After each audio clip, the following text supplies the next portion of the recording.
Porque democratizar o conhecimento é muito mais que um lema, é uma visão de mundo, porque nós acreditamos que o conhecimento que está nas grandes universidades e nos grandes museus deve chegar até o mundo inteiro, sim, inclusive até sua casa. É por isso que eu te convido a ser parte da história e se inscrever na plataforma de cursos online Moriá College.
רכישת רוח ים מנשבת מאי שם וכביסה מתנפנפת לצילי החומה بين الأرض والسماء ناس كتير بعيشوا سوا ما تخافوا تحلموا بالسلام والأمان متى يمسوا خمات הפחד ושבתי מגלותי ייפתחו שעריי אל הטוב האמיתי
I'd like to take time to congratulate the women of Women Wish Peace. I want to thank you for standing up for peace alongside your Palestinian sisters. I want to thank you and to let you know that in the world that we live in, peace is possible only when women of integrity and faith stand up for the future of their children. Congratulations. It is my hope that you will continue to battle for peace in a constructive way, and I look forward to the day that I will come and join you. Thank you for the children of Israel. Thank you for the children of Palestine. Thank you. Peace. Shalom.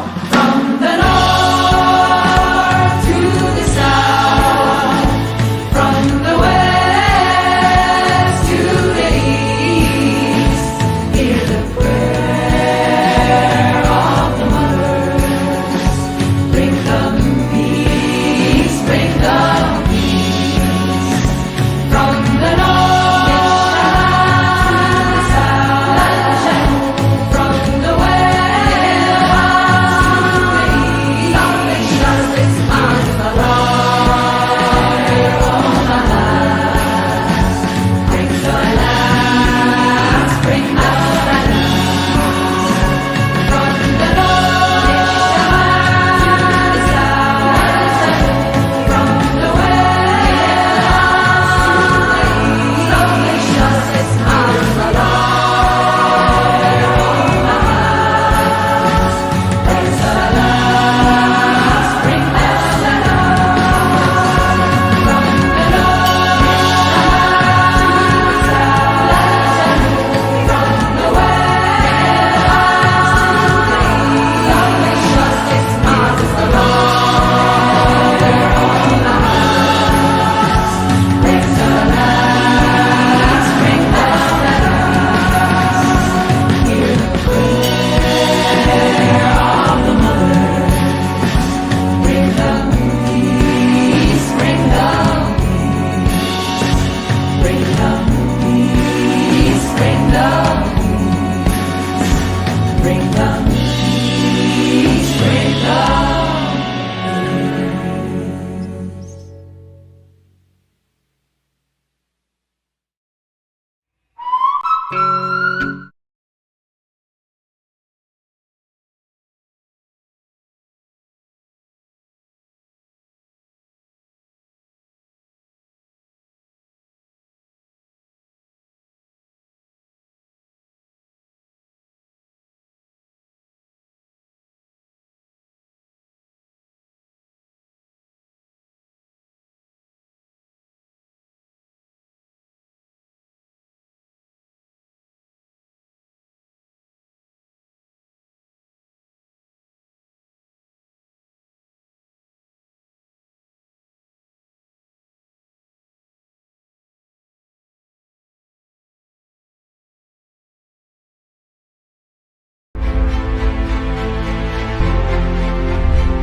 Porque democratizar o conhecimento é muito mais que um lema, é uma visão de mundo, porque nós acreditamos que o conhecimento que está nas grandes universidades e nos grandes museus deve chegar até o mundo inteiro, sim, inclusive até sua casa. É por isso que eu te convido a ser parte da história e se inscrever na plataforma de cursos online Moriá College.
רכישת רוח ים מנשבת מאי שם וכביסה מתנפנפת לצילי החומה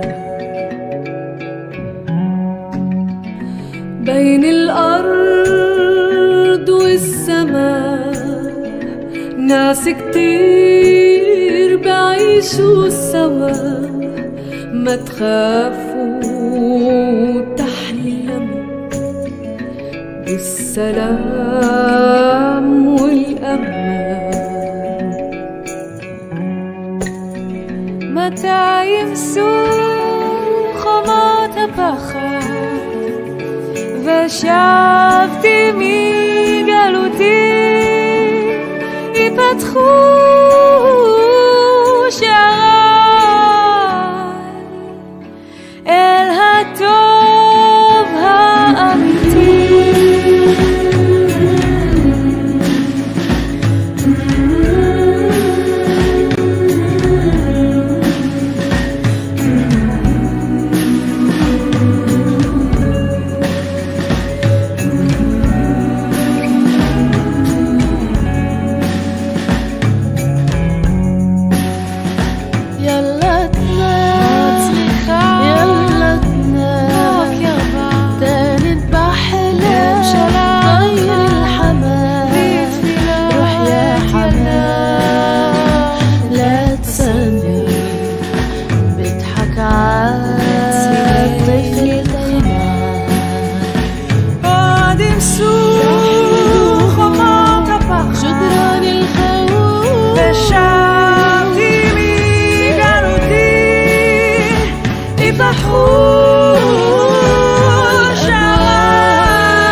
time to congratulate the women of Women Wish Peace.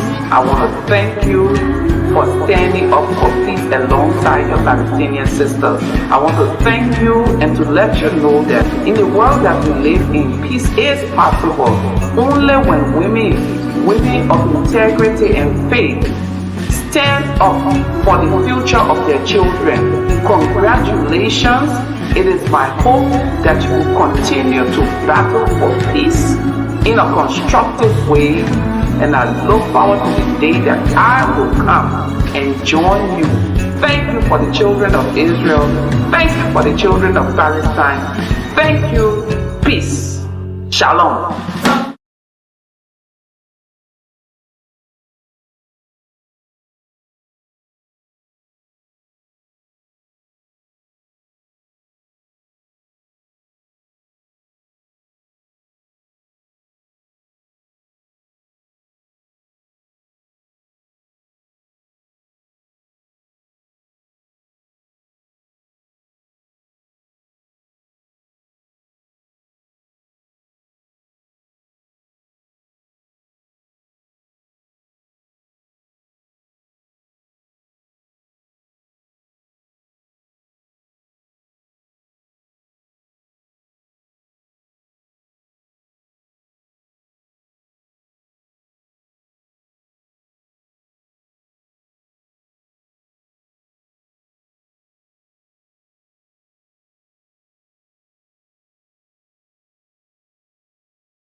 Prezados amigos e amigas de todo o mundo que falam português, espanhol, para mim é um grande prazer abrir no dia de hoje o nosso ciclo de conferências sobre a liderança feminina na Bíblia.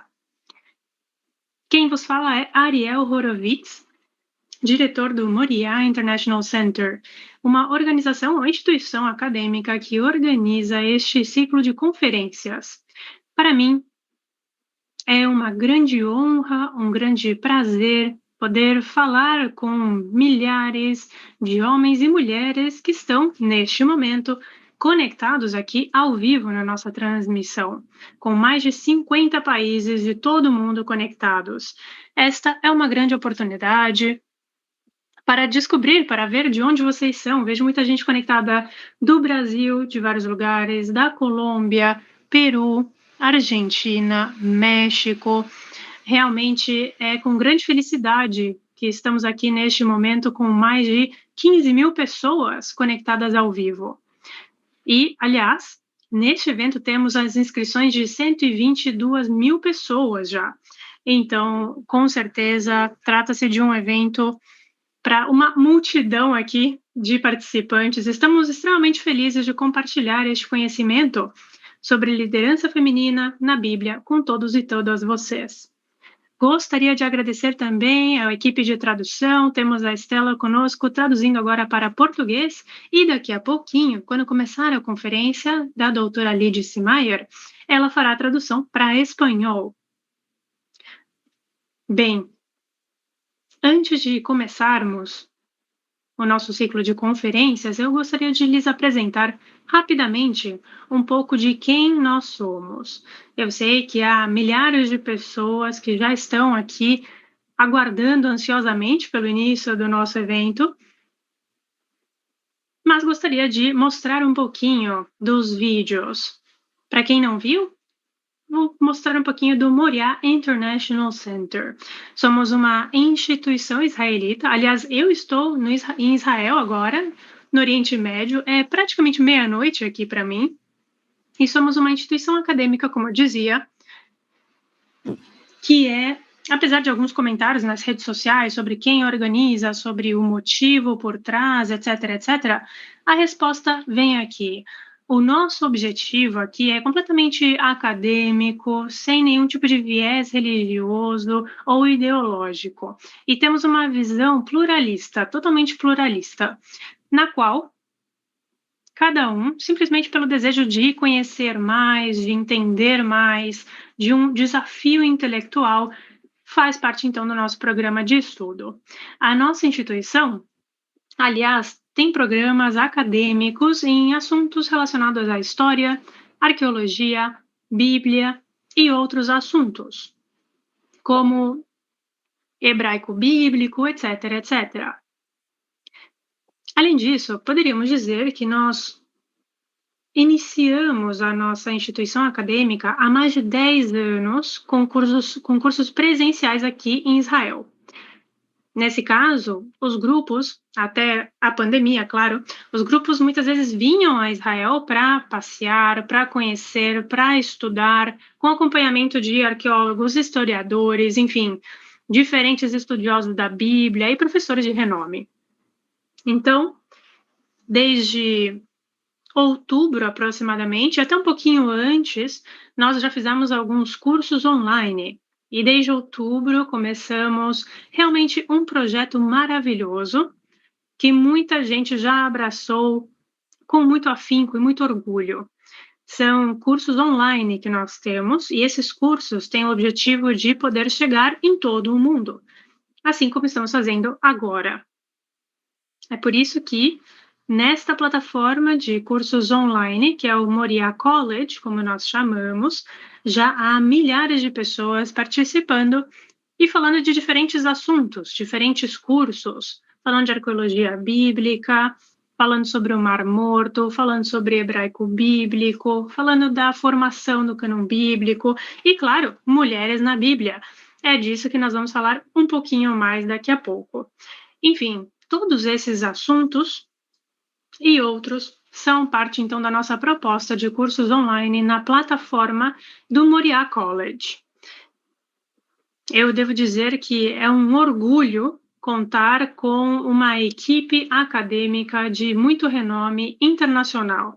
Temos professores e professoras aqui conosco que se destacam, aparecem em séries de televisão, em canais de televisão diferentes, em documentários, na Netflix, no National Geographic, em vários programas. Temos professores que falam espanhol e ou português e que formam parte da nossa equipe acadêmica. E vocês agora terão a oportunidade de conhecer muitos deles e delas. Além disso, contamos com o apoio de várias instituições acadêmicas de muito prestígio.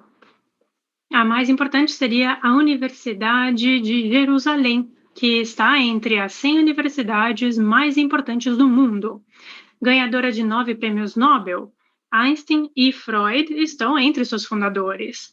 Isso quer dizer, então, que esta mesma universidade, tão reconhecida em todo o mundo, está nos apoiando agora e nos enche de orgulho. Claro, temos um grande compromisso, então, para considerar que estamos trabalhando aqui com instituições muito sérias.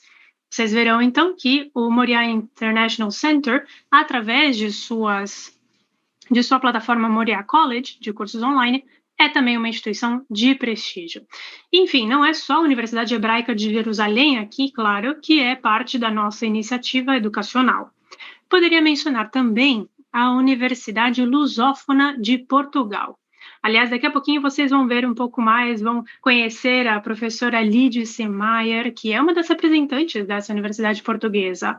Contamos também com o apoio da Universidade Complutense de Madrid, na Espanha, a Anáhuac, do México, a Mackenzie, no Brasil, o NASP do Brasil, Magister de Costa Rica e a Católica de Córdoba, também na Argentina. E em breve nós também, certamente, vamos comunicar sobre mais alianças, mais pactos com essas universidades de tanto renome. Isso, então, nos dá a pauta e dá a pauta para vocês de que os nossos programas são realmente acadêmicos, não religiosos ou teológicos. Nós queremos realmente levar o conhecimento para todo o mundo, pensando em pesquisa acadêmica. E é por isso que nós sempre dizemos que o nosso lema é democratizar o conhecimento. Afinal, todo o conhecimento das grandes universidades, dos grandes museus, podem chegar até a casa de vocês. Esteja onde você estiver, seja em casa, viajando, passeando, você poderá ter acesso a todo esse conhecimento. Bem, agora sim, sem mais delongas, eu tenho o grande orgulho de começar aqui o nosso evento internacional, o ciclo de conferências sobre a liderança feminina na Bíblia. E eu digo internacional aqui porque vocês já devem ter visitado, claro, a página do evento e devem ter visto que contamos com professores e professoras de 4 países diferentes. Na ocasião de hoje, além de falar um pouquinho dos professores que estarão aqui falando de liderança feminina na Bíblia, aliás, eu devo dizer que é um tema muito pouco pesquisado, ou pelo menos muito pouco divulgado, não é verdade? Então, aqui temos a oportunidade de ter acesso a uma parte dos trabalhos acadêmicos feitos por estes professores e professoras que eu vou apresentar daqui a pouco. Hoje, nós contaremos aqui com a conferência de abertura, contaremos com a professora doutora Lídice Maier, de Portugal, falando sobre mulheres líderes no Antigo Israel. Amanhã, terça-feira, nós teremos a professora Ethel Barilka, de Israel, falando um pouquinho sobre o tema de Rahab, uma figura na sombra. Depois, continuaremos na quarta-feira, no dia 10 de março, com a doutora Marcela Zapata, que nos falará diretamente do México, sobre o tema A Liderança da Mulher no Século I, o caso de Maria Madalena. No dia seguinte, nós teremos o Dr. Rodrigo de Souza. O Dr. Rodrigo está na França e falará um pouco sobre o retrato das mulheres no livro das Antiguidades Bíblicas de Pseudofilo. Na sexta-feira, nós faremos uma pequena pausa, ok? Então, na sexta-feira não teremos atividades e voltaremos no sábado com a professora Diana Villa, de Israel, falando um pouquinho sobre a juíza e profetisa Débora, de acordo com a Bíblia hebraica e a literatura rabínica. Nós depois encerraremos o nosso evento em espanhol com o tema Mulheres e o Estudo da Torá, uma trajetória da literatura até os dias de hoje. Isso será em espanhol e em português, porque nós teremos novamente aqui a doutora Lídice Maier, diretamente de Portugal, falando conosco sobre mulheres líderes nas primeiras comunidades cristãs. Muito bem, essa é a nossa programação, então, para o evento, e, como eu dizia, tem caráter internacional, já que temos professores e professoras de 4 países diferentes. Bem, agora sim, gostaria de apresentar a doutora Lídice Maier, da Universidade Lusófona de Portugal, e ela dará o início, claro, ao nosso ciclo de conferências sobre liderança feminina na Bíblia. A doutora Lídice Maier é pós-doutora em Antropologia e História na Universidade de São Paulo e é pós-doutoranda em Estudos de Globalização da Universidade Aberta de Portugal, doutora em Antropologia pela Universidade de São Paulo e Magister em Etnobotânica na Universidade Federal do Rio de Janeiro. Professora convidada no mestrado de Ciências da Religião da Universidade Lusófona de Portugal e pesquisadora do Centro de Literaturas e Culturas Lusófonas e Europeias da Universidade de Lisboa. Ela já trabalha há mais de 20 anos na Universidade Presbiteriana Mackenzie, na coordenação de pós-graduação em Teologia, Filosofia e Pedagogia. Já realizou uma série de pesquisas em Roma, nos arquivos secretos do Vaticano, no Arquívio Histórico de Propaganda e na Universidade Gregoriana também na Alemanha, na França, na Espanha, Portugal, Estados Unidos e Brasil. Enfim, antes de passar a palavra para a doutora Lídice Maier, eu gostaria de fazer uma rápida pausa metodológica aqui, porque neste momento vamos trocar de canal. Eu vou passar então, diz o Ariel, para o canal de português e a nossa tradutora irá para o espanhol. Então, voltamos em um breve momento com a doutora Lídice Maier. Aqueles que falam português ouvirão em português, aqueles que ouvem espanhol continuarão em espanhol.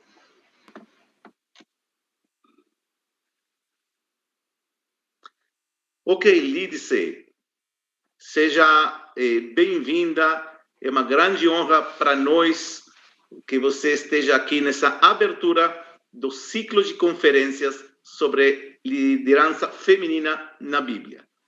Você está agora em Portugal, certo? Isso, estou em Portugal, aqui já são 22 horas e quase 20 minutos. E queria dar boa noite, então, a você, boa noite a toda a equipa de Mundo Moriá e a todos aqueles que estão nos ouvindo em todos os lugares do mundo. É uma honra estar aqui na abertura da Semana da Liderança Feminina na Bíblia. Imagino que hoje é um dia muito especial para uma professora como você, que se especializa no tema de mulheres na Bíblia. Você já deve ter palestrado bastante hoje, né? Na verdade, esta é a segunda. Tá bom. Até que hoje eu estou bem tranquila, estou bom. festejando, vamos dizer assim, né? É uma honra, realmente, essa semana está coincidindo bem no início também da semana, o Dia Internacional da Mulher. Então, é um tema perfeito e o dia perfeito para começar a semana.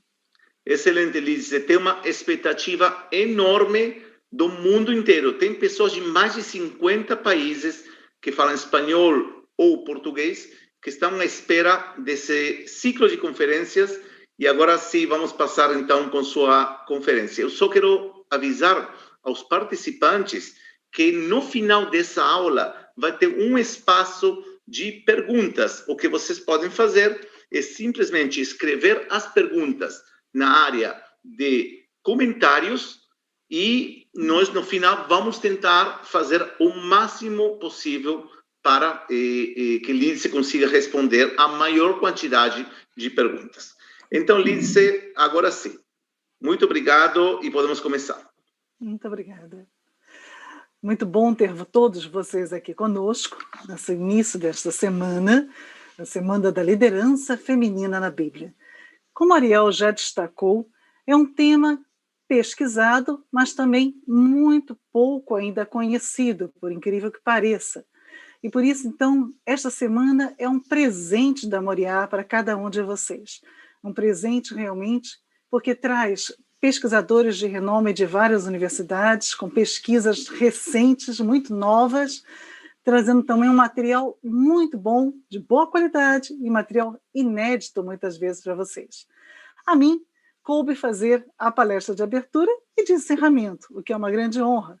Mas é na palestra da abertura, então, que vamos fazer uma visão um pouco ampla de toda a questão da mulher no Antigo Testamento. E, ao final, no domingo, vamos fazer o encerramento com uma visão também ampla da mulher no Novo Testamento, para poder, então, abordar a Bíblia toda. Vamos tentar abraçar o máximo possível dessa liderança feminina na Bíblia. Eu vou colocar o slide para começarmos, então, a conversar sobre esse assunto. E lembrando, como a Ariel já destacou, quem tiver dúvidas durante a apresentação, é só escrever nos comentários e, ao final, vamos responder o máximo das perguntas. O que não for possível responder, com toda certeza, depois conseguiríamos enviar as respostas de alguma forma pelo site da Moriá. Então, vamos compartilhar aqui.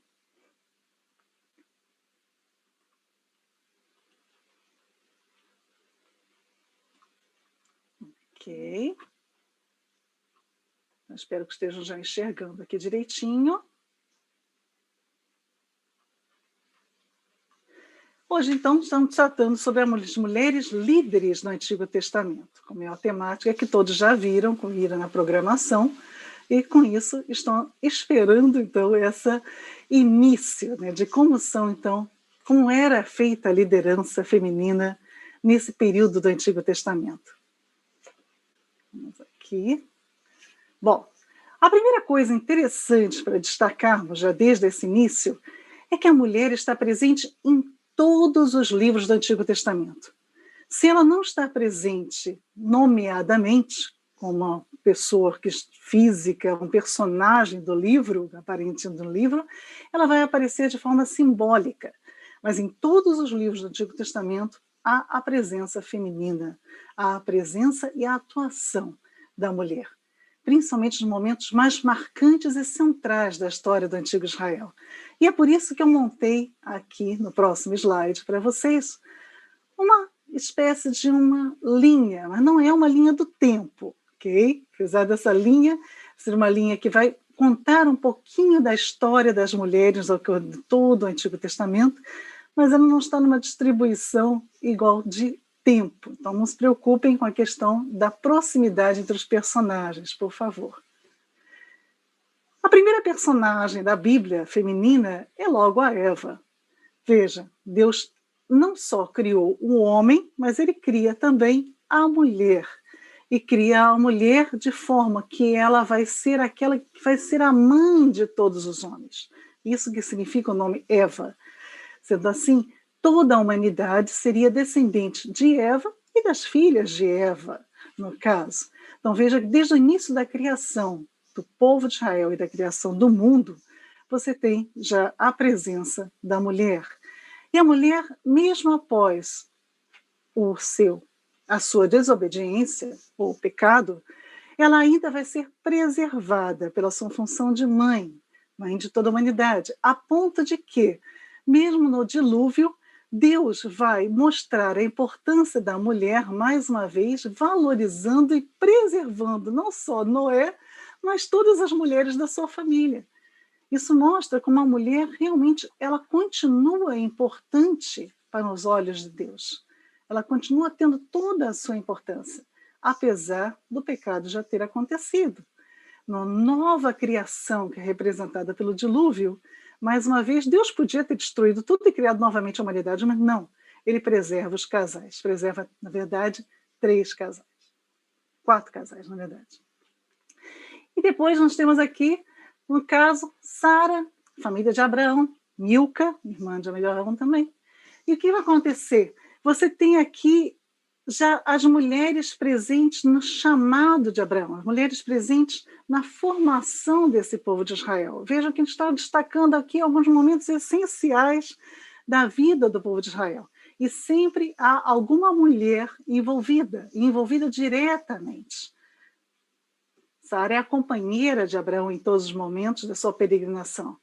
Até o momento que finalmente o povo vai começar a ser formado, né? A partir do momento que nasce já Isaac, e aí vai ter o casamento de Isaac com Rebeca, nascimento de seus filhos, casamento então agora com Raquel, com Lia, depois vem a Bila, a Zilpa, as concubinas de Jacó, em Tamar, filha de Jacó, a Zenate, esposa de José. Essas são algumas das mulheres que aparecem durante todo esse período em que o povo está se formando, com as 12 tribos já sendo geradas e se formando.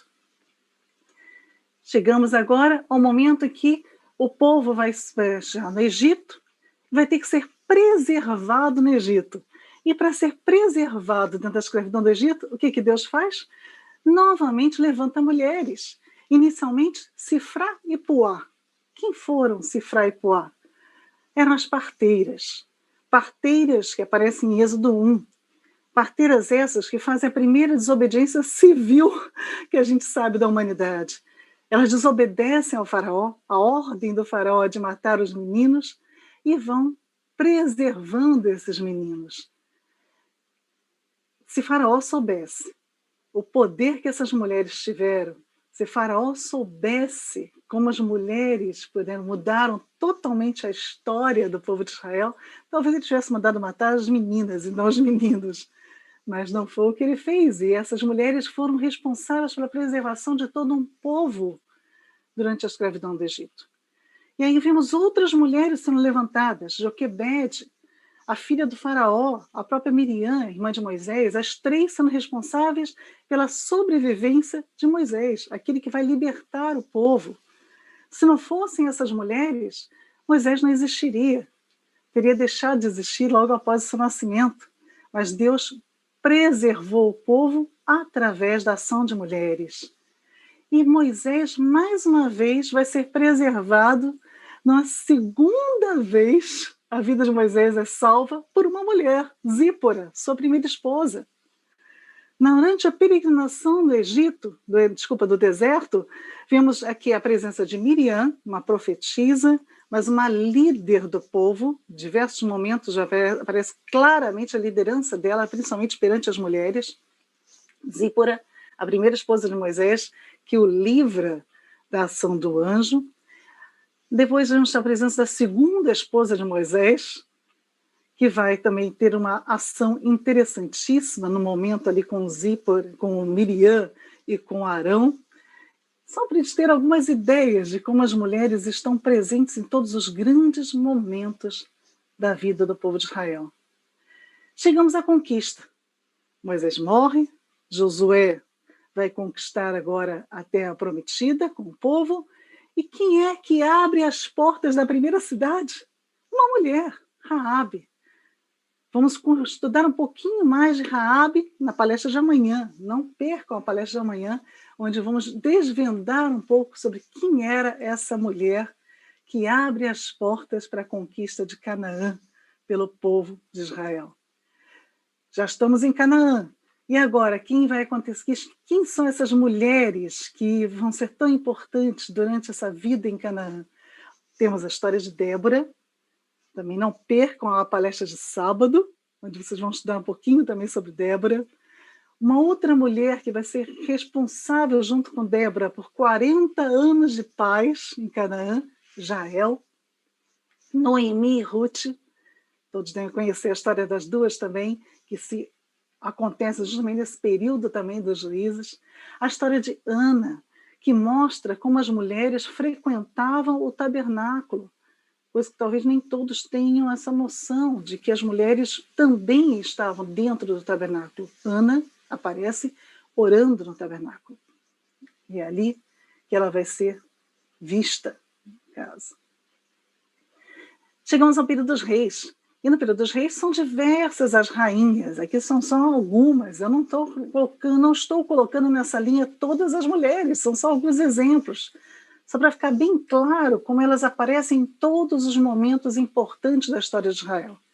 Então temos aqui Mical, Abigail, a primeira esposa de Davi, depois que ele se separa de Mical, Betsabá, a rainha de Sabá, né, com toda aquela história com Salomão, tantas mulheres, que não são algumas apenas, que aparecem durante o período do Reino Unido. E quando o reino é dividido em Judá e Israel, novamente temos mulheres importantíssimas aparecendo na história, como Maaca, como Jezabel, como Atalia, filha de Jezabel, como Naamá, como a profetisa Ulda, também muito importante, vamos tornar a falar dela daqui a pouco. No período do exílio, a história de Esther, importantíssima para o povo de Israel. E, finalmente, depois do exílio, no período da reconstrução, as mulheres também estão lá? Também estão. E aqui eu destaco a presença das filhas de um homem chamado Salum, filhas que vão ser destacadas na Bíblia como tendo auxiliado na reconstrução dos muros de Jerusalém. Podemos ver, então, nessa linha, de uma forma muito simples, a presença das mulheres em todos os momentos chaves da história do povo de Israel. E olha que estas são só algumas das mulheres do Antigo Testamento. O Antigo Testamento relata a história de muito mais mulheres do que elas. Como podemos, então, chamar a Bíblia de misógina ou de machista? De forma nenhuma. A Bíblia conta histórias de homens e de mulheres. Então, se é assim, por que tanta dificuldade em se aceitar a liderança feminina na Bíblia? Temos alguns pontos a considerar.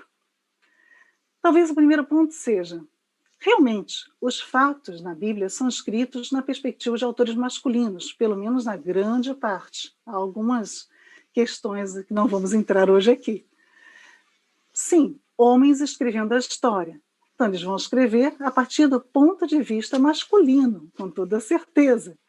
Sendo assim, eles vão muitas vezes, sim, enfatizar as ações dos homens muito mais vezes do que as ações das mulheres. Então, é algo a ser pensado, sim.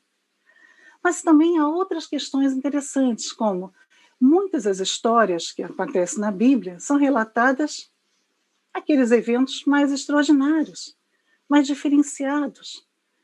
Não há condições de alguém relatar todos os eventos acontecidos na vida de todos os personagens.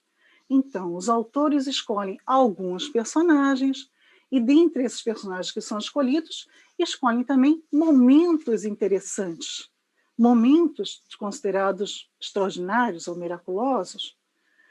E, sendo assim, não significa que só tenham acontecido aqueles elementos, ou só tenham acontecido aquelas histórias, e só tenham participado dessas histórias aqueles elementos que aparecem nas histórias. Então, precisamos também estar de olhos abertos para entender aquilo que está nas entrelinhas, aquilo que está na história não contada pela escrita. Outro probleminha a ser levantado. Há uma diferença entre quando o fato aconteceu e quando ele é registrado. Vou explicar. É claro que a história de Adão e Eva, por exemplo, bem claro para entender isso, não foi escrita enquanto Adão e Eva estavam vivos. Se a história deles foi registrada, isso foi registrado anos depois. E claro, quando você conta uma história que já aconteceu há milhares de anos, ou pelo menos há centenas de anos atrás, você vai contar primeiro com a perspectiva sua atual. Até porque você está contando para um público atual. Então, por isso, muitas vezes, algumas questões que aparecem nas histórias precisam ser lidas de acordo com o período onde ela foi registrada. Então, não só é importante estudar a história do personagem, mas também é muito importante saber quando aquilo foi escrito. Porque o momento em que o texto foi escrito, o momento em que a história foi registrada, vai também influenciar a forma como a história vai ser contada, como a história vai ser registrada. E a última observação importante é que, falando de Antigo Testamento, há certas questões, como, por exemplo, o livro de Gênesis, onde um livro único relata muitos anos. E, claro, eu não posso também pegar uma única história e conseguir generalizar aquela situação para ser uma situação que aconteceria com todo aquele povo durante toda a vida do povo de Israel, de forma nenhuma. São períodos que têm que ser lidos também de acordo com quando a história deve ter acontecido. Claro que a gente não tem certeza dos anos. Uma vez me perguntaram numa televisão quando, por exemplo, em que ano nasceu Abraão, em que ano nasceu José. Não tem como a gente ter certeza desses anos. A gente sabe períodos aproximados. Mas podemos, pelo menos, e devemos entender as histórias dentro desses períodos aproximados. Por isso tudo, isso pode dificultar um pouco essa compreensão até mesmo do papel feminino na Bíblia. Mas mesmo assim, mesmo com toda essa situação, e mesmo principalmente com essa autoria masculina, a Bíblia preservou, sim, histórias de mulheres e preservou, sim, o papel essencial e primordial que essas mulheres tiveram em todos os momentos essenciais da vida do povo de Israel. Vamos ver alguns exemplos. Okay? Mas antes mesmo dos exemplos, eu botei algumas ideias também aqui, mais algumas observações importantes a destacar a vocês. Bom, não podemos supor, então, que apenas as mulheres e os homens citados na Bíblia tenham existido, claro. Okay? Então, temos, como eu falei, existe aquela parte que precisa ser lida nas entrelinhas. Da mesma forma, também, não vamos também acreditar que só as mulheres cujas histórias foram preservadas é que tinham papéis de liderança. Talvez essas mulheres tenham se destacado, mas se elas estavam ali e elas exerceram alguma liderança, outras provavelmente também devem ter existido durante todo esse período. Só não temos como estudá-las. E é por isso tudo que é importante ressaltar em toda essa semana da liderança feminina na Bíblia, que precisamos abrir os nossos olhos para uma nova leitura da palavra de Deus. Precisamos ler a Bíblia com olhos mais abertos, com olhos menos preconceituosos, com olhos menos viciados numa leitura tradicional, para que possamos ler a Bíblia, precisamos lê-la novamente, como se fosse pela primeira vez, enxergar, talvez pela primeira vez, algumas histórias com um novo olhar, uma nova forma de ver, principalmente a história das mulheres na Bíblia. E, como o Ariel já me apresentou, eu sou antropóloga. Como é que a antropologia bíblica pode ajudar isso tudo? Só rapidamente descobrimos que, primeiro, o que é a antropologia bíblica? A antropologia bíblica é uma ferramenta, entre muitas outras, para a exegese do texto bíblico. Por quê? Porque ela vai destacar a importância do contexto sociocultural. O que é esse contexto sociocultural? Vamos me preocupar com os fatores culturais, econômicos, religiosos, sociais do antigo Israel, de cada época onde cada história pode ter acontecido. E isso nos ajuda a compreender o texto, não só da perspectiva de quem contou o texto, como eu disse, é o momento que o texto foi redigido, mas também dos personagens que estão relatados naquele texto. E por isso alguns aspectos são importantíssimos da gente começar a observar nas leituras. Na nossa aula de hoje, ou na nossa palestra, é muito rápido, não dá tempo da gente falar de tudo, mas é só para vocês já começarem, quando forem ler a Bíblia novamente, a observar algumas características. Uma das características importantes é a questão da redundância, as repetições. Para o povo de Israel, toda vez que se repete alguma situação, repete alguma palavra, isso significa que existe algo de importante ali. Então, significa o seguinte, preste atenção. É por isso que muitas vezes Jesus mesmo usa da palavra em verdade eu vos digo, opa, ele falou isso, presta atenção. Esse é o significado. Então, o que eu quero dizer? Se algumas histórias se repetem muito parecidas, como por exemplo, no caso das mulheres da Bíblia, vocês vão descobrir que Sara, por 2 vezes, é entregue a um outro homem que não é o seu marido, no caso, a Faraó e Abimeleque. E depois vem Rebeca e acontece a mesma coisa com Rebeca. 3 vezes o mesmo acontecido. 2 com Sara, 1 com Rebeca. A história é a mesma. Se vocês colocarem a leitura das 3 histórias em paralelo, vocês vão ver claramente as semelhanças. Então, existe algo ali. Então quer dizer que não foi bem assim que aconteceu?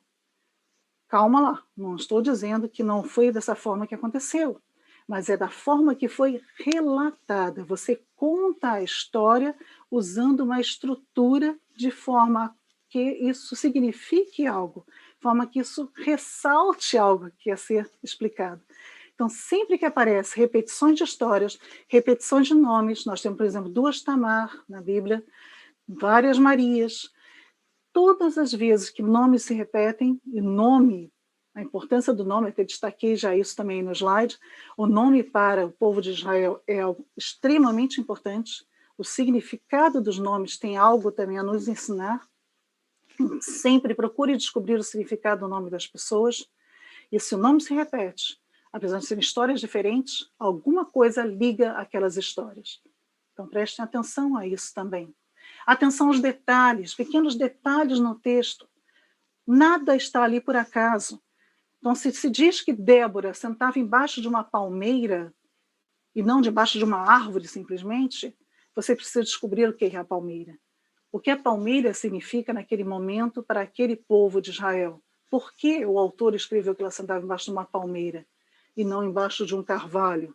Por que Abraão planta carvalho e não palmeira? Tudo tem seu significado. E, finalmente, cuidado com genealogias, atenção a elas. Nunca pule genealogia na hora que você for ler a Bíblia, porque a genealogia nos dá muitas dicas, inclusive sobre as mulheres da Bíblia. Muita gente acha que genealogia só fala de homem. Também isso é quem não lê genealogia com o olhar aberto. Observem melhor as genealogias. As genealogias vão nos contar muita coisa também sobre o povo de Israel e sobre as mulheres do povo de Israel. E sendo assim, agora sim, entrando já nas mulheres nos seus papéis de liderança. Poucas histórias de mulheres líderes foram preservadas, mas a omissão do sexo delas, muitas vezes, sugere que a contribuição de líderes à sociedade não era rara. porque muitas vezes essas mulheres simplesmente são citadas com o nome e ninguém faz uma referência. E ela era uma mulher, por exemplo, e olha que era mulher. Nada disso acontece. E se a Bíblia, então, não faz essa parêntesezinha de dizer isso aqui, e olha que ela era mulher, tinha uma mulher que fazia isso, não, simplesmente já vai dizendo que Débora era juíza, Débora era profetisa, significa que isso não é tão raro assim. Se fosse raro, isso seria destacado. E são muitas as funções interessantíssimas da mulher. A Bíblia não menciona nenhuma restrição à função da mulher, exceto o sacerdote. A única função que a Bíblia restringe aos homens é sacerdotal. E mesmo assim, até mesmo aos homens, ela era extremamente restritiva. Se você for pesquisar em Levíticos, verá que são muito poucos homens que podem ser sacerdotes. Aqui 2 exemplos interessantíssimos. Um já falei das filhas de Salum. As filhas de Salum reedificaram os muros de Jerusalém. E há uma mulher chamada Será, descendente de Efraim, registrada lá em 1 Crônicas, que foi construtora de 3 cidades. Já pensou nisso? Mulheres engenheiras na época da Bíblia, na época do Antigo Testamento, funções que até hoje são difíceis de serem creditadas às mulheres. Normalmente, mulher não é muito ligada às ciências exatas, mas na Bíblia já aparecem mulheres que trabalhavam como engenheiras. Mulheres que têm liderança e autoridade nas suas próprias casas. 2 casos aqui destacados, Abigail e a mulher sunamita. Abigail, que é uma mulher prudente, destacada como prudente, ela vai ter acesso aos recursos da sua casa, vai dispor desse acesso, desses recursos, sem consultar, sem pedir permissão para o seu marido, dá ordem para os empregados aceitam essas ordens dela, ela vai ao encontro de Davi, com todo esse material, com todos esses alimentos, como mostra nessa imagem, para poder fazer com que Davi não entre em guerra com a sua casa, e negocia com Davi a salvação da sua própria casa. Tanto que no futuro ela venha a ser até mesmo uma das esposas de Davi. A mulher sunamita é outro caso muito interessante, que às vezes as pessoas também não reparam. Conhecemos toda a história dela, do fato da ressurreição do filho e tudo mais, mas esquecemos de observar alguns detalhes, como, por exemplo, ela é que toma a iniciativa de convidar o Eliseu para ir para a casa dela. Ela entra em contato com o marido e ela já está decidida. Ela fala para o marido, vamos sim convidar o profeta. E mais ainda, ela ainda diz ao marido, e para isso nós vamos reorganizar a nossa casa, vamos fazer uma reforma, vamos construir um quarto para hospedar melhor esse profeta. Uma mulher que tem palavra até mesmo questões de construção dentro de casa. No segundo momento, ela vai se mudar com a família para escapar da seca. Ela toma essa iniciativa, o marido já nem aparece mais na história. E, finalmente, é ela também que vai negociar com o rei a devolução da propriedade quando volta novamente a possibilidade de retornar à sua casa. Então, depois, observem melhor os textos, leiam melhor. Finalmente, por que estamos falando tanto de liderança feminina? A Bíblia não é um patriarcado? Como fazer isso? Cuidado. A Bíblia não fala em patriarcado. Patriarcado não é um termo bíblico. Patriarca, sim. O que é o patriarca? Patriarca é aquele pai de família que tem um governo sobre a família. Patriarcado já é um governo social, onde nesse governo social dos homens há um controle masculino sobre todas as esferas e a exclusão das mulheres. Não é esse o caso da Bíblia. Mas se não é esse o caso da Bíblia, por que a gente sempre pensa em patriarcado dentro da Bíblia? Como é que isso surgiu? Na verdade, a culpa é da antropologia. Isso surge no século XIX, com Lewis Morgan, ele trabalhando, na verdade, a cultura grega, a cultura romana, em cima das leis, e com o passar do tempo, isso vai ser aplicado também às teorias relacionadas à Bíblia, principalmente por um estudioso chamado Max Weber, que escreveu o Judaísmo Antigo. Ele já inclui esse tema do patriarcado como sendo relacionado também à sociedade de Israel. Mas hoje sabemos, pelos estudos atuais, cada vez mais, que o patriarcado bíblico é contestado. As mulheres tinham, sim, algum poder doméstico, como acabamos de ver na história da Sunamita e de Abigail. As mulheres, sim, desempenhavam papel fundamental na economia doméstica, como produtoras de alimentos, produtoras de roupas, produtoras de ferramentas. Tinham controle sobre várias atividades domésticas, eram verdadeiras administradoras dos seus lares. Basta observar a mulher registrada em Provérbios 31, que você vai ver claramente como essa mulher não é uma mulher totalmente apagada. Pelo contrário, ela tem sim papel dentro do seu lar. Então, como era essa cultura do antigo Israel? Não era patriarcado, mas também não é matriarcado. Era uma cultura de coliderança, de parceria, de harmonia.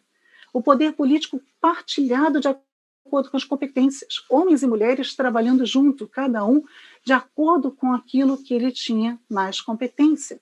Era muito mais próximo do ideal do início dos tempos, com Gênesis 2:20, onde Deus mesmo, ao criar a mulher, diz que vai criar uma auxiliar, uma companheira, uma adjuntora, que esteja diante dele, esteja ao lado dele. Esse era o padrão na criação. E esse padrão está muito mais próximo do Antigo Testamento, é claro que isso vai se alterando depois com o tempo, do que realmente um patriarcado. O patriarcado é o que surge bem posteriormente. E a arqueóloga Carol Myers vai dizer o seguinte: chamar Israel antigo de patriarcal nos impede de ver as muitas maneiras pelas quais as mulheres contribuíram para a vida familiar e comunitária. E, além disso, como esse termo se concentra no gênero, ele obscurece outras desigualdades com base na classe social, raça, etnia, sexualidade ou idade no mundo da Bíblia hebraica. O que essa arqueóloga está dizendo é que, às vezes, ficamos tão viciados em enxergar, através desse óculos que nos foi colocado de que a Bíblia é patriarcal, que ela foi escrita por uma comunidade patriarcal, que isso impede que até vejamos a liderança feminina ou a grande papel das mulheres nas histórias, como esses poucos exemplos que eu acabei de mostrar a vocês. Da mesma forma, isso acaba também, muitas vezes, nos impedindo até mesmo de enxergar outros problemas, como até mesmo problemas de etnia, como o que acontece com a segunda esposa de Moisés, que era negra. Como então era esse sistema social do antigo Israel? Bom, o que a gente sabe e que realmente já podemos observar pelas características da sociedade de Israel e que apontam para o fato de não ser um patriarcado, são essas duas características principais que eu destaco para vocês. Primeiro, o casamento matrilocal. O que significa isso? O casamento mais comum do Antigo Testamento era com a morada do casal junto à família ou junto à linhagem da esposa. O próprio texto da formação da família já indica isso, quando em Gênesis 2:24 diz: deixa o homem a seu pai e sua mãe e se une à sua mulher, vai para a casa da sua mulher. E não ao contrário, traz a sua mulher. Não, vai até a mulher. Isso é o que vai acontecer, por exemplo, com o caso de Rebeca e Isaac. Ué, como assim? Rebeca não foi encontrar Isaac? Sim, mas não se esqueçam de que o próprio Eliezer, que vai buscar Rebeca para ficar com Isaac, diz a Abraão: e se ela não quiser me acompanhar? E realmente, a mãe de Rebeca e o seu irmão ficam muito preocupados com essa história de Rebeca ir até Isaac, porque o normal seria Isaac vir até eles. Jacó e Raquel e Lia moram junto com Labão. Moisés vai morar junto com os pais de Zípora, sua primeira esposa. E até mesmo a relação entre Labão e Jacó, de Gênesis 31, observa-se claramente essa questão também. Quando Jacó vai embora com sua descendência, com suas 4 mulheres e sua descendência, Labão vai atrás dele e a reclamação de Labão é justamente: como é que você faz isso? Você levou embora a minha família. A família não é de Jacó. A família é tida como sendo de Labão. Por quê? Porque no casamento matrilocal, a responsabilidade maior pela família não é nem do pai, mas sim dos parentes da mãe, dos parentes da esposa. Outra questão importantíssima que a Bíblia também destaca bastante no Antigo Testamento é a matrilinearidade, que é a descendência vinda pela linha materna. Só é filho de mãe judia, ou melhor, só é judeu quem é filho de mãe judia. Isso mostra a herança matrilinear, porque vem pelo sangue da mãe, a ponto de que a criança mesmo, ela vai ter até o desmame como sendo a mesma substância da mãe. Ela só passa a ser o indivíduo separado da mãe a partir do momento que ela é desmamada, a partir do momento que ela então já não é mais alimentada com o alimento vindo da mãe, ou o leite materno. Essa é outra característica que mostra que não existe patriarcado. Okay? Pode existir patriarcas, chefes de família, mas não patriarcado, não o domínio masculino. Pelo contrário, as mulheres são importantes, sim, em toda a formação do povo de Israel. E eu destaco ainda a simbologia da tenda. A tenda simboliza o casamento. E é muito interessante o fato de que, se você for começar novamente a ler a Bíblia com outros olhos, você vai reparar que a maior parte das tendas são sempre referidas na Bíblia como sendo no nome de mulheres. A tenda de Sara, a tenda de Raquel, a tenda de Lia. As mulheres é que estão donas das tendas. As mulheres é que dominam, na verdade, a região da tenda, que é onde fica a família, onde ficam os filhos ali reunidos. Então vejam que essa é a grande diferença. Como é que é feita essa diferença, essa liderança compartilhada? Homens cuidam principalmente das propriedades, ou seja, das terras, e cuidam da liderança religiosa comunitária. Como disse, os sacerdotes são masculinos, não tem jeito. Isso as mulheres são totalmente restritivos às mulheres. E as mulheres? As mulheres têm toda a gestão da casa, elas têm gestão dos alimentos, como já vimos também, de toda essa parte de víveres da casa, dos tecidos, das vestimentas, e também gestão dos filhos. É a mulher, por exemplo, e não só ela cria os filhos, como ela inclusive decide os casamentos dos filhos. Isso é muito claro no caso de Rebeca, como a mãe de Rebeca, que nem todo mundo percebe, todo mundo pensa muito no Labão e não leem a parte da mãe de Rebeca, como a mãe de Rebeca é importantíssima nas decisões sobre o casamento de Rebeca. E muitas vezes também a própria Rebeca. Rebeca que vai se preocupar com o casamento de Esaú e com o casamento de Jacó. Não é Isaac. É Rebeca que está se preocupando com os casamentos. Então, a tenda é da mulher. A mulher pode fazer uso da riqueza da noiva, que é um dinheiro que ela recebe dos parentes do noivo, e a partir dali ela tem aquela riqueza para poder utilizar como ela quiser, para o que ela quiser, e muitas vezes comprando até escravas para o nome dela e gerando filhos a partir dessas escravas. E principalmente a mulher também, ela é quem faz a gestão da religiosidade doméstica. Mais uma vez, eu trago aqui a arqueóloga Carol Myers, que vai dizer que as mulheres se tornaram personagens tão importantes na vida religiosa e familiar dos israelitas quanto os sacerdotes eram em nível nacional ou comunitário. Essas duas imagens que eu trago para vocês aqui são muito interessantes. A imagem da direita mostra uma mulher com um tamborim, uma estatuetazinha, encontrada em escavações em casas de Israel. Era comum encontrar objetos de culto relacionados a culto, relacionados a algum tipo de forma de cultual na casa. E como a casa era o domínio da mulher, a mulher então com certeza tinha funções nesse momento, sim. E ao lado vocês estão vendo ali um tabletinho de barro, é uma carta. Esse pequeno tabletinho de barro, ele não é o único, foram encontrados cerca de 23 mil tabletes de argila. Esses tabletinhos de argila são datados por volta de 1870 a.C., foram encontrados na cidade de Assur, atual Iraque. E é muito interessante, isso é um achado deste ano, vou dar uma coisa muito nova para vocês, foi publicado em janeiro de 2021.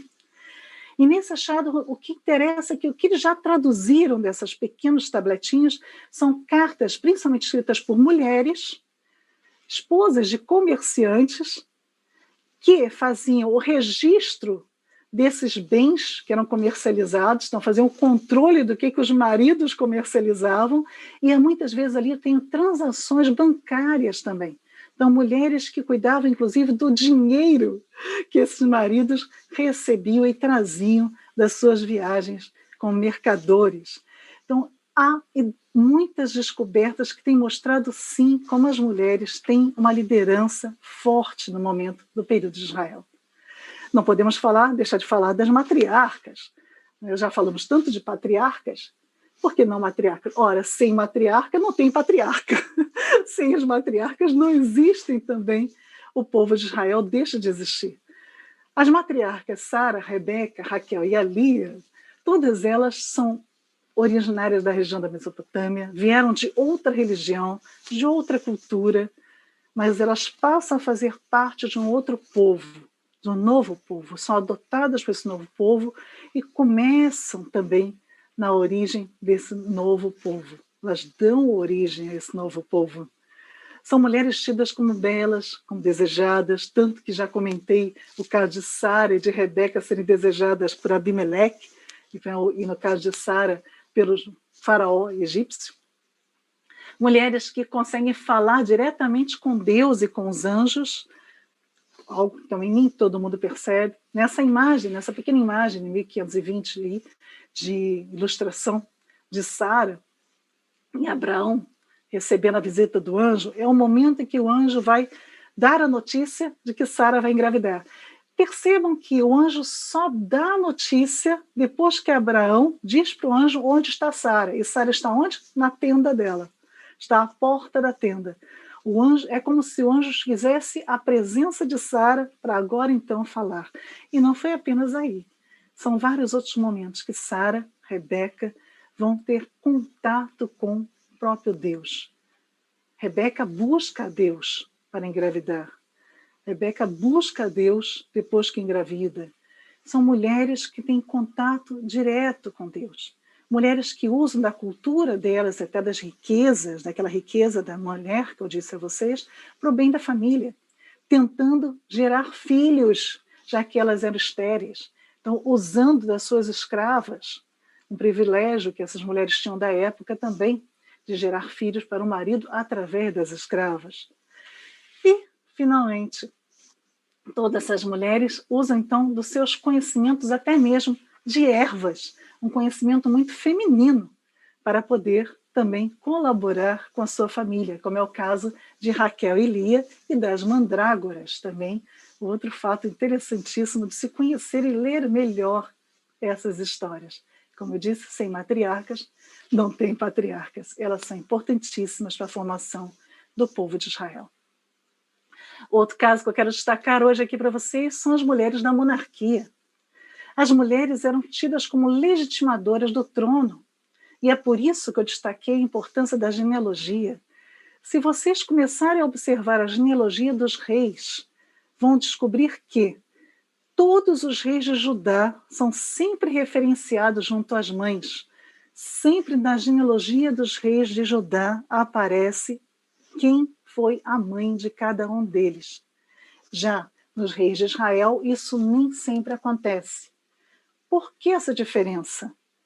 Porque na hora que acontece a divisão do reino, é importantíssimo para aquele que está escrevendo a história deixar claro que o reino do sul, ou o reino de Judá, é o reino legítimo.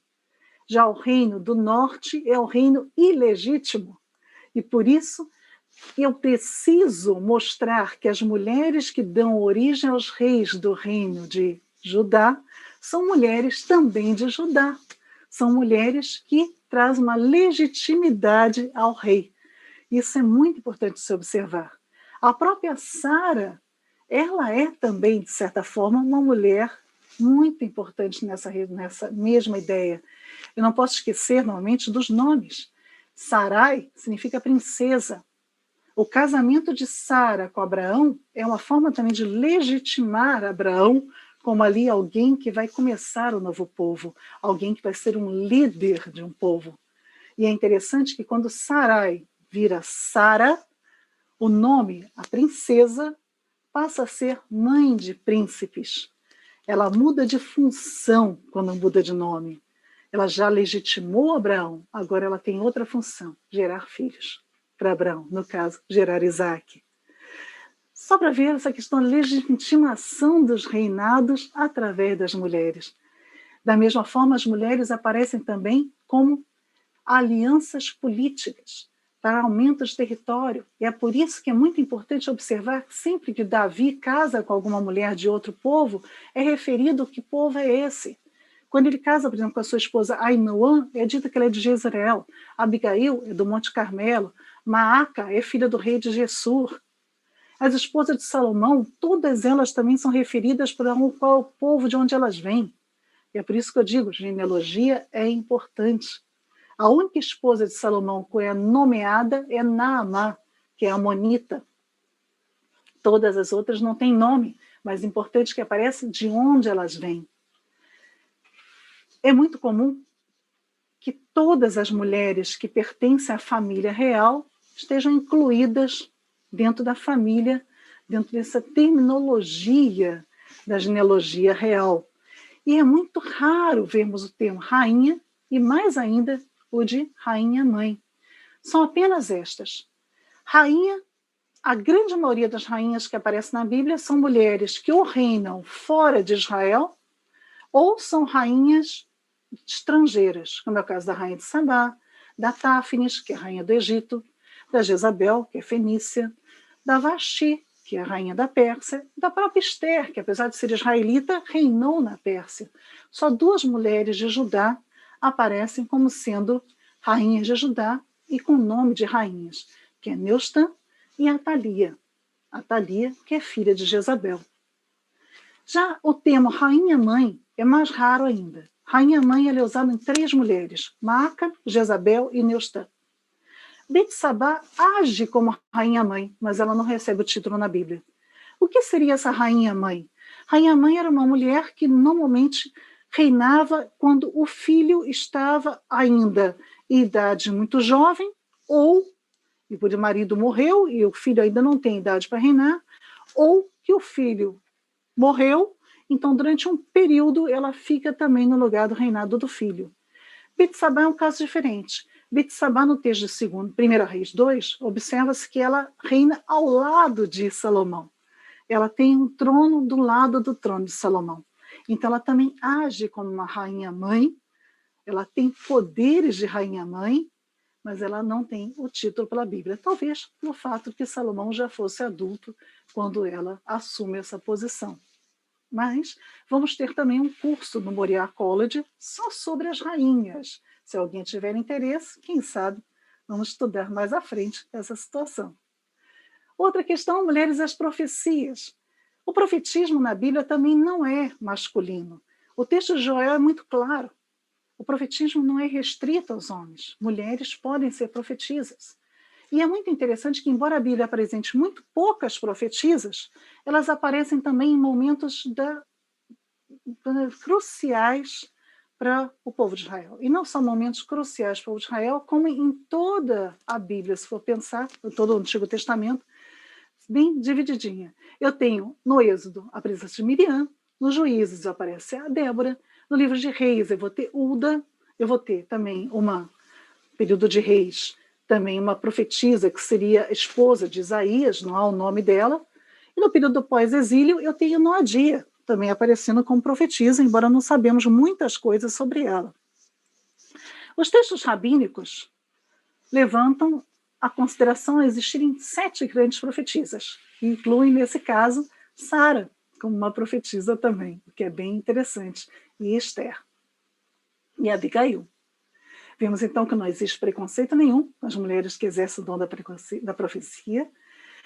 As mulheres profetisas, naqueles textos todos que elas são citadas, são mulheres extremamente respeitadas, consultadas por guerreiros, consultadas por sacerdotes e consultadas até mesmo pelos reis, de tão importantes que essas mulheres eram.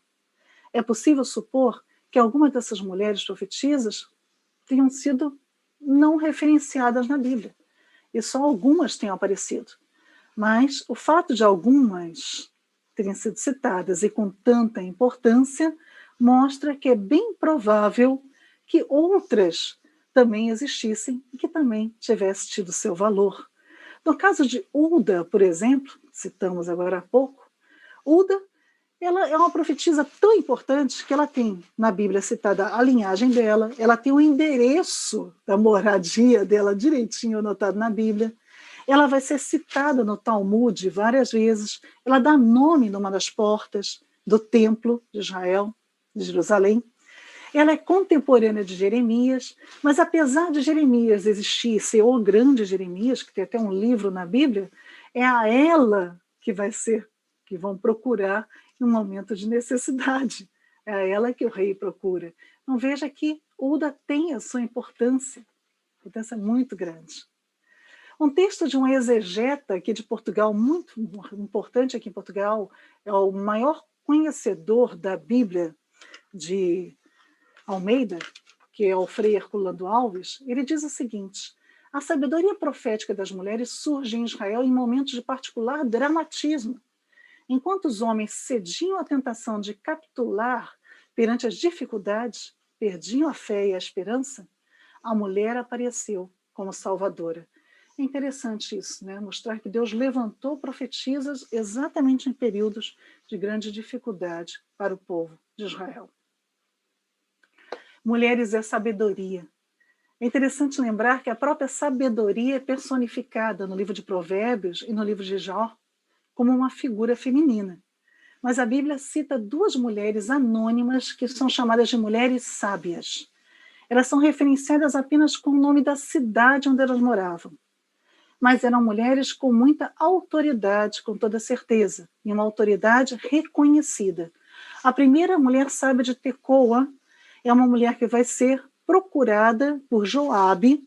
Joabe vai colocar as palavras dele na boca dessa mulher sábia para que ela fale com Davi sobre Absalão. E muitas vezes as pessoas podem pensar, ela foi apenas alguém então que foi um porta-voz. Não, ela não foi um porta-voz. Ela foi aconselhada por Joabe, mas ela age da mesma forma como, por exemplo, quando Moisés é aconselhado por Deus a colocar as palavras na boca de Arão. Ela é apenas aquela que leva, mas ela leva com o seu jeito de mulher sábia. E ao se aproximar de Davi, ela vai agir muito próximo também ao que o profeta Natan fez, porque ela vai mostrar as consequências da decisão de Davi com relação a Absalão, assim como Natan mostrou para Davi as consequências do seu ato com Urias e Betsabá. A forma como ela se pronuncia mostra claramente que ela estava muito acostumada a pronunciar julgamentos. Já a mulher sábia de Abel, logo depois, de alguns capítulos apenas depois, também vai trabalhar com Joabe, só que agora ela vai não ser procurada por Joabe, mas sim aconselhar Joabe sobre um problema que estava acontecendo com Seba. E aí, o que ele vai fazer? Ela tem uma autoridade tão forte para intimar o Joabe, como ela também tem autoridade perante o povo, para que o povo a obedeça. Quando ela conversa com o povo e ela faz com que o povo mate Seba e apresente a cabeça dele para Joabe, o povo não reclama, o povo não discute, simplesmente obedece. É muito interessante a forma como ela age, como ela se pronuncia, com uma linguagem proverbial, né? Ela usa a linguagem como se fosse uma conselheira real. Aparece como se ela tivesse ideias, ela tivesse até noção de estratégias militares. Talvez fosse até uma mulher com vivência militar, como Débora tinha, não sabemos, mas ela estava lá. Vimos então que essas duas mulheres, apesar de apenas duas, eram mulheres influentes, envolvidas em negócios de importância para o Estado. Era um papel reconhecido na época dos juízes e também na monarquia. São identificadas pelo nome da localidade, mas isso mostra que elas eram conhecidas, elas eram reconhecidas no lugar onde elas moravam. Embora anônimas, elas mostram que existiam mulheres que atuavam no papel de conselheiras. Já concluindo, vimos uma viagem muito rápida sobre alguns papéis da mulher na liderança, mas percebemos que das páginas de todas as páginas do Antigo Testamento surgem, emergem mulheres fortes, mulheres respeitadas pelos homens, mulheres que são conscientes das suas funções diferentes das dos homens, mas igualmente importantes para a formação da sociedade do Antigo Israel. Vimos que a participação feminina na sociedade, descrita no Antigo Testamento, pressupõe um sistema social no qual as mulheres eram capazes de manter umas profissões profissionais, posições profissionais, posições de liderança, mas também juntavam a isso tudo os papéis de mãe e de educadoras. Tudo realizado a contento, sem uma função prejudicar a outra. E eu termino essa minha fala fazendo minhas as palavras do teólogo André Venin, um teólogo francês, que diz: no mundo masculino, as mulheres abrem brechas. Elas são grande areia que não se espera, com que não se conta. A imagem de um Deus, também inesperado, que através delas introduz doçura no coração da história que os homens fazem, ou que pensam que fazem. Mesmo numa Bíblia escrita pela mão de homens, a história das mulheres foi preservada. E Deus manteve a importância dessas mulheres, mesmo que seja nas entrelinhas. Muito obrigada. Fico à disposição para as perguntas de vocês. Ok, Lidse, eu quero te agradecer muito por esse brilhante resumo fantástico, né, que dá uma visão macro da mulher na Bíblia hebraica. Eu só, antes de passar para as perguntas, só quero esclarecer para o público em espanhol que, tal como foi publicado nas redes sociais, na página, a palestra é em português, com tradução simultânea em espanhol, e por isso também os textos estavam em português. E agora sim, Lidse, com sua permissão, vamos começar com algumas perguntas? Pois não. Vamos assim.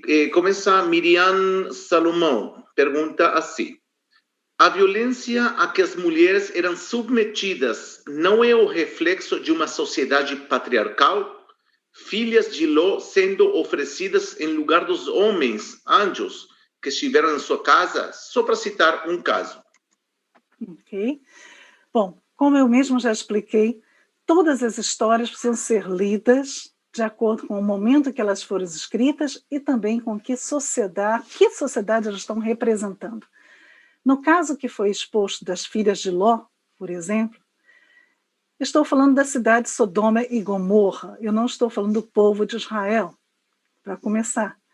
E quem relata essa história, a história é contada justamente para fazer uma dissociação entre o povo de Sodoma e Gomorra e o povo de Israel. Enquanto o povo de Israel é o povo escolhido por Deus, que está sendo formado a partir da família de Abraão, Ló foi viver longe de Abraão.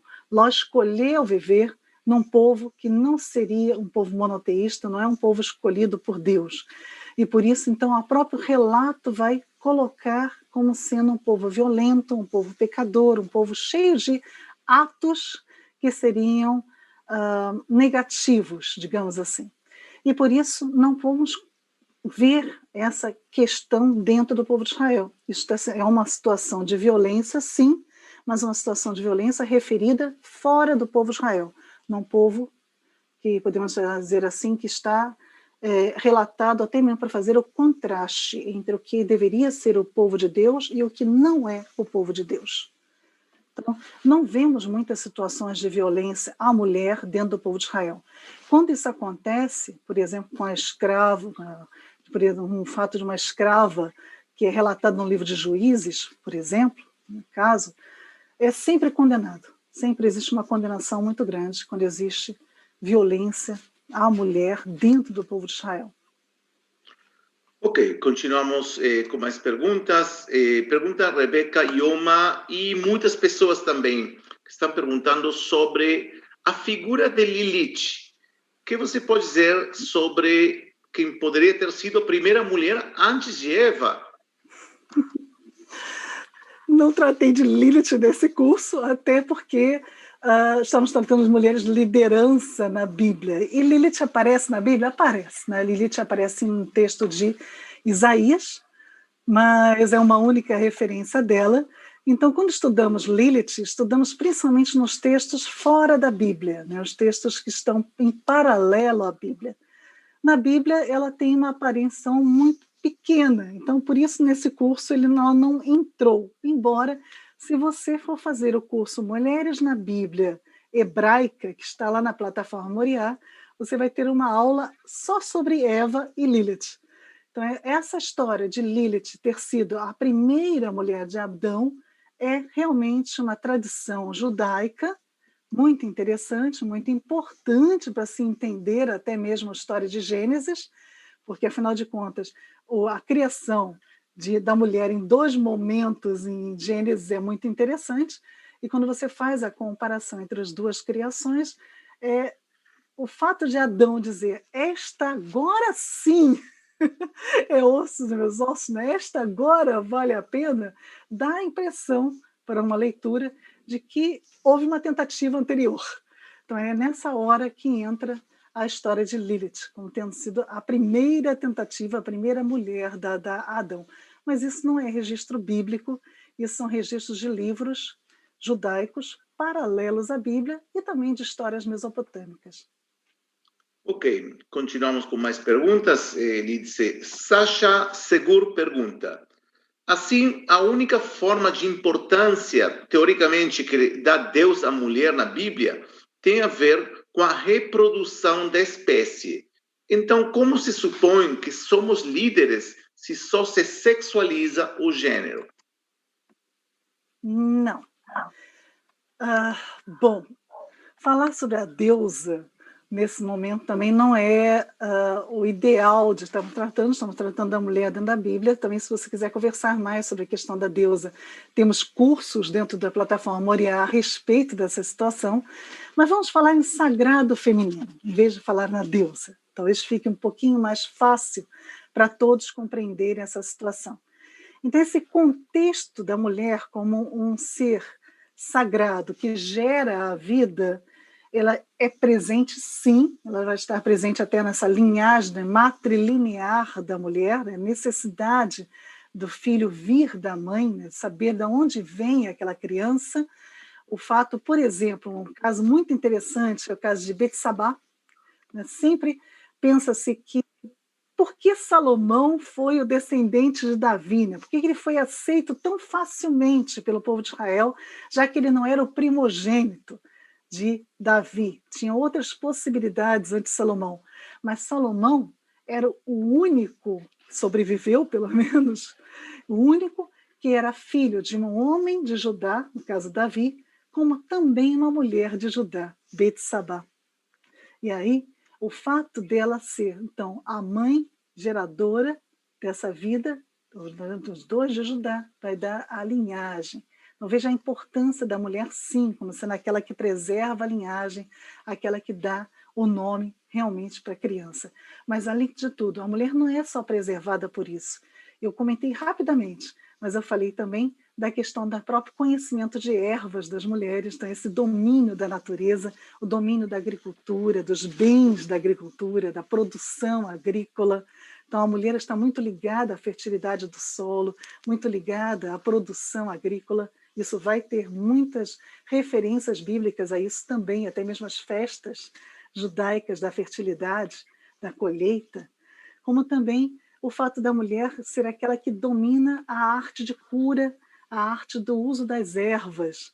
Eu falei do caso da mandrágora. A mandrágora é usada por Lia e por Raquel. As 2 conhecem muito bem o uso da mandrágora como sendo uma planta afrodisíaca.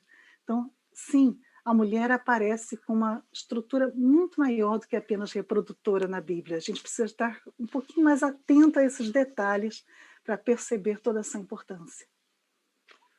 Ok, Lídice, mais perguntas. E Marvis Aguilarchi e Rosário Molina perguntam sobre a segunda esposa de Moisés e qual é a cita bíblica, se você poderia ampliar mais sobre essa figura. Ok, vamos lá.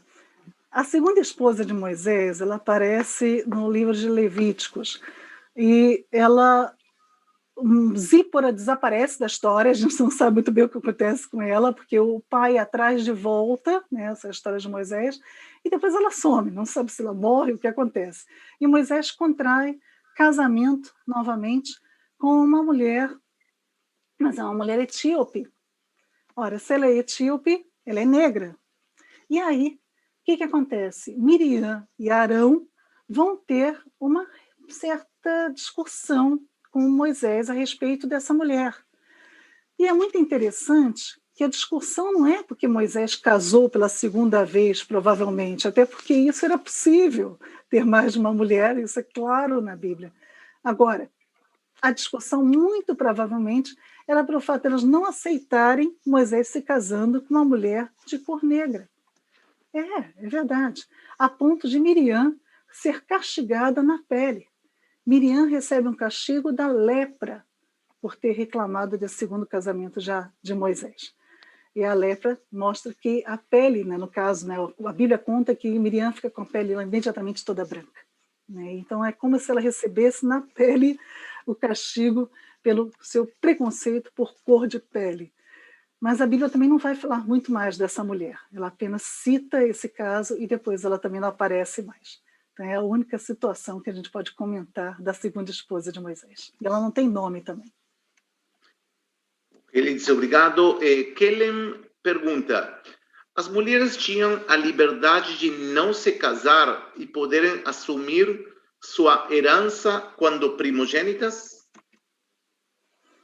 Bom, liberdade de não se casar existia, não era desejável. Essa é a questão. Porque é muito importante deixar uma descendência. E a mulher só vai deixar a descendência a partir do momento que ela tiver um marido, um esposo, que vai gerar filhos através dela.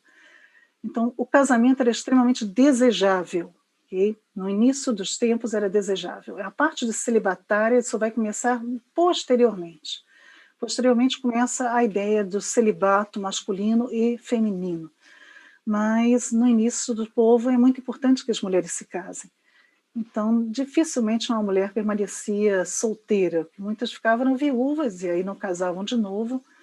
Mas havia essa possibilidade? Sim, liberdade sempre havia. A mulher tinha decisões de casamento. A mulher podia tomar as suas decisões e aceitar ou não, até muitas vezes, um casamento ajeitado pelas famílias. Um caso muito interessante, que pouca gente repara também, é o de Rebeca. Normalmente é muito comum usar o casamento de Isaac e Rebeca como sendo uma história de amor, né, e aquela coisa de Isaac mandou buscar e os dois se apaixonaram de frente e tudo mais. E alguns detalhes são esquecidos, como, por exemplo, o detalhe de que Rebeca é que decide se ela quer ou não ir casar com Isaac. Isso é perguntado a ela. Isso é uma característica das mulheres da Mesopotâmia, de poderem tomar essa decisão. E Rebeca é uma mulher culturalmente da Mesopotâmia. Então é interessante que a gente observa na Bíblia várias questões, sim, referentes às escolhas da mulher.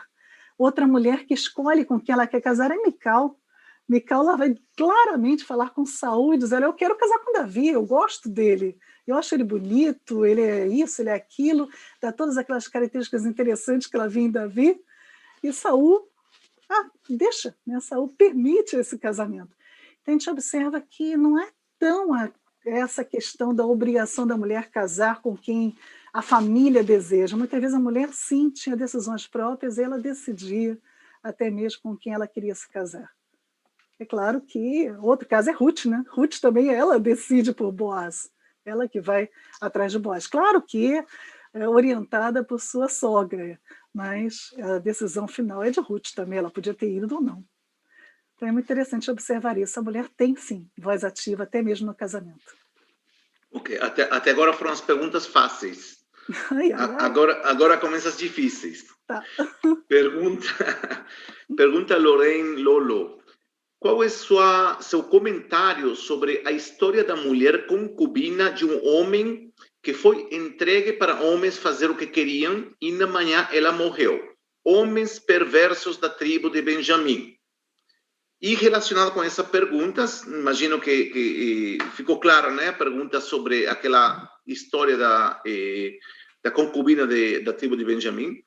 E uma pergunta relacionada, pergunta Clea Gomes, sobre a mulher adúltera que estava para ser apedrejada. Isso não se identifica como violência à mulher? Ok. São duas situações completamente diferentes, mas vamos lá. Primeira situação, já até comentei um pouco sobre ela na primeira ou segunda pergunta que respondi sobre a violência à mulher. Essa situação ela é relatada no livro de Juízes e, como eu comentei, toda vez que acontece no Antigo Testamento alguma situação de violência assim à mulher, sempre há uma reprimenda, e nesse caso também há. Você vê que claramente o levita, ele se ressente com tudo que aconteceu, ele fica muito triste com aquela história, então só esse fato já mostra que foi algo ruim. E a Bíblia coloca essa história para demonstrar o quê? Demonstrar que a maldade estava reinando. E é por isso que o povo precisava novamente de um novo juiz ser levantado na terra, ou no povo de Israel. Então, o livro de Juízes, ele é um livro cíclico, né? Sempre acontece, o povo se afasta, Deus chama um juiz, o povo volta, aí se afasta de novo, Deus tem que chamar um novo juiz, aí o povo se afasta de novo. Então, essa história no livro de Juízes, ela é justamente para mostrar, assim como Sodoma e Gomorra, que foi outro caso que me perguntaram já hoje aqui, é para mostrar esse povo se afastando de Deus, então cometendo atrocidades, cometendo maldades, da mesma forma como o povo de Sodoma e Gomorra faria. Então, é necessário que Deus haja novamente, levantando novamente um outro juiz para julgar a causa e tentar trazer esse povo de volta para Deus. Quanto à questão da mulher adúltera, nós vamos conversar muito sobre isso também num curso que vamos ter também no Moriah College, que vai ser as mulheres no Novo Testamento, vamos poder falar um pouquinho mais sobre essa situação da mulher adúltera e sobre a questão do adultério, mas só para a gente dar uma palhinha, né, um pequeno dado sobre essa situação toda, também tem muitas questões culturais que precisamos ver aqui. Tá? Lógico, primeiro, a mulher tinha que ser apedrejada junto com o homem, né? Ali a mulher está sozinha. Então, era um teste a ser dado para Jesus, até mesmo para ver se como Jesus reagiria com essa situação. Outra questão também é que, muito provavelmente, aquela mulher não teria como ser apedrejada, porque os soldados romanos não deixariam que isso acontecesse, provavelmente também, porque eles também estavam lá para impedir qualquer tipo de tumulto como esse. Então, eram todas formas de testes feitos para Jesus. Mas era uma violência? Sim, é uma violência da lei, a questão do apedrejamento, né, do casal, não só da mulher, quando havia um caso de adultério. Né? Então, essa é uma questão legal, uma lei que, apesar de estar lá no livro de Deuteronômio, é uma lei que foi escrita já no período já do pós-exílio, então já também tem várias questões culturais implicadas aqui também, até da mudança do papel da mulher, da mudança da importância da mulher. Então, tudo isso que a gente conversou hoje, na palestra de hoje, tem muito a ver com um período até o exílio. Do exílio, do retorno do exílio em diante, o tratamento à mulher no povo de Israel começa a mudar.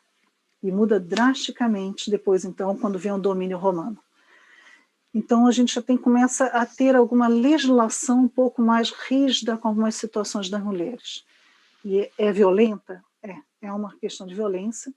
Não é a única violência que a gente tem na Bíblia, tem muitos outros relatos. Okay?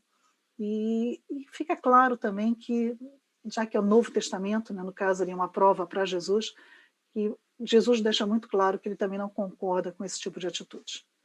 Então, da mesma forma eu digo, a Bíblia é contrária a esse tipo de violência. Ok, Lizzie, vamos com uma última pergunta que se repete bastante, mas aqui vou citar a pergunta de Marco Antônio Rodrigues. Ele pergunta assim: se homens e mulheres compartilhavam o governo ou o controle da casa, por que o homem podia ter várias mulheres e a mulher não podia ter vários maridos? Isso não seria considerado como uma cultura patriarcal? Para começar, isso também é uma outra ilusão que a gente tem às vezes. Não eram todos os homens que casavam com todas muitas de mulheres, não. Na verdade, isso era uma questão mais comum de acontecer com reis, com homens com muitas posses, porque era caro sustentar uma família grande dessa forma. Então, normalmente, o homem tinha uma única mulher. A monogamia era muito mais frequente no Antigo Israel do que a poligamia. A gente às vezes tem essa noção de que tudo que era homem era polígamo. Não, pelo contrário. Okay? Algumas histórias de polígamos ficaram registradas, sim, isso é verdade. Mas a monogamia era algo muito mais frequente, muito mais comum de acontecer. Outra coisa, lembra que eu falei sobre a tenda. cada mulher tem a sua tenda. E cada mulher, então, domina na sua tenda. Então, apesar de existir a mulher principal, que é a mulher primeira esposa, digamos assim, as mulheres secundárias e concubinas também vão ter as suas tendas e vão ter a sua importância. E o homem vai dormir cada vez numa tenda. Então, ele não tem a sua tenda própria. Ele escolhe, então, a tenda da mulher que ele vai dormir naquela noite, a ponto de que, naquele caso que eu falei das mandrágoras de Lia e Raquel, elas negociam entre si com quem o marido ou com quem Jacó vai dormir. Então, isso não é bem a situação que vai indicar um patriarcado, nessa situação, patriarcado social. E, da mesma forma, as mulheres continuam a dominar os seus bens, ou dominar os seus filhos dentro das suas tendas. E o homem, ele, de certa forma, ele acaba se submetendo, porque ele também precisa dormir dentro de uma dessas tendas. Então, ele vai escolher em qual delas que ele vai passar a noite.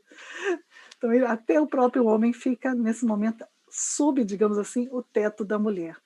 Então, lembre, não é matriarcado nem patriarcado. É uma divisão. Cada um tem a sua forma, ou seus domínios, digamos assim, suas áreas de domínio. E quais são essas áreas de domínio? Aquelas que são mais relacionadas com as suas capacidades, com as suas competências.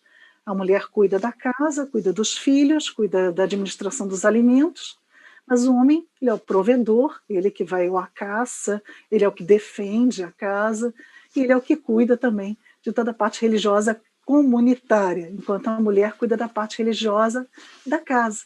Então, essa parte até mesmo da religião para os filhos, né, de passar a primeira, quem é que passa a primeira religião para os filhos é a mulher. No Novo Testamento nós temos um caso muito claro disso, que é o caso de Timóteo, quando Paulo relata sobre Eunice e Lloyd, né, e da importância que elas têm na formação espiritual de Timóteo. As mulheres do Antigo Testamento também tinham essa mesma função, de líderes religiosas dentro das suas tendas, dentro das suas casas. Ok, Lindsay, eu quero te agradecer muito por essa excelente abertura desse ciclo de conferências. Tem realmente uma chuva de elogios aqui para você, de mais de 23 mil pessoas ao vivo que assistiram a sua palestra. Então, muitos elogios, muitos agradecimentos, e continuam chegando ainda mais. Realmente você deu uma perspectiva macro do assunto e, logicamente, muito material para continuar pesquisando e investigando. Desperta a curiosidade, com certeza. Lembrando, Ariel, acho que talvez seja importante dizer que, como a aula vai ficar disponível, né, acho que você pode explicar. Sim, eu sei que nem todo mundo pode anotar os textos bíblicos, né? Então depois eu acho que é possível voltar a olhar e anotar os textos bíblicos e consultar a Bíblia. É assim, no ciclo de conferências, as aulas vão ficar disponíveis até o dia 14 de março, ou seja, vocês têm a partir de agora até o dia 14, podem entrar novamente no canal de YouTube, onde vocês estão assistindo agora, e rever a palestra e anotar, pausar, como disse a doutora Lidse, e poder também ter um texto bíblico em mãos, poder estudar até melhor.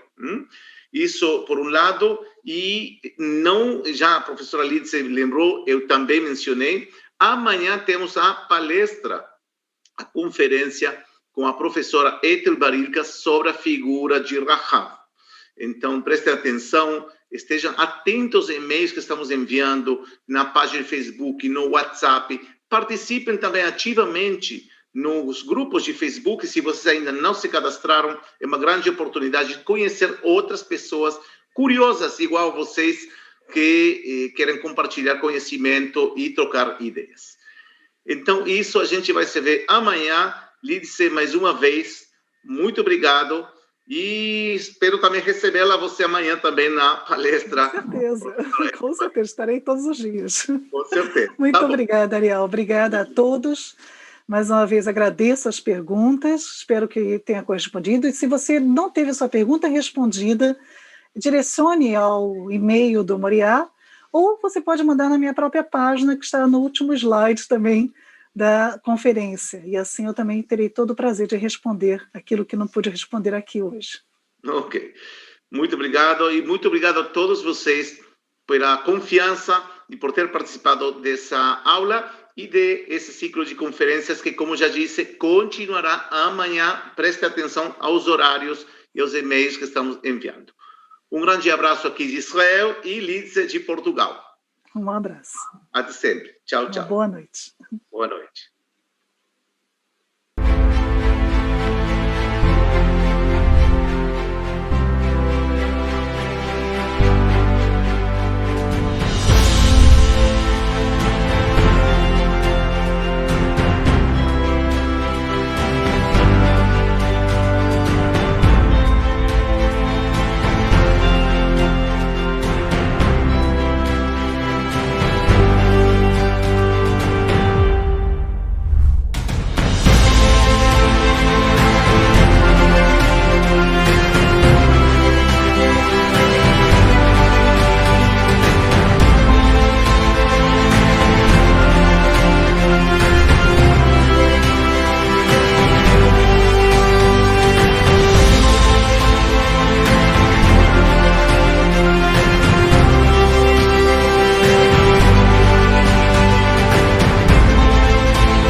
Porque democratizar o conhecimento é muito mais que um lema, é uma visão de mundo, porque nós acreditamos que o conhecimento que está nas grandes universidades e nos grandes museus deve chegar até o mundo inteiro, sim, inclusive até sua casa.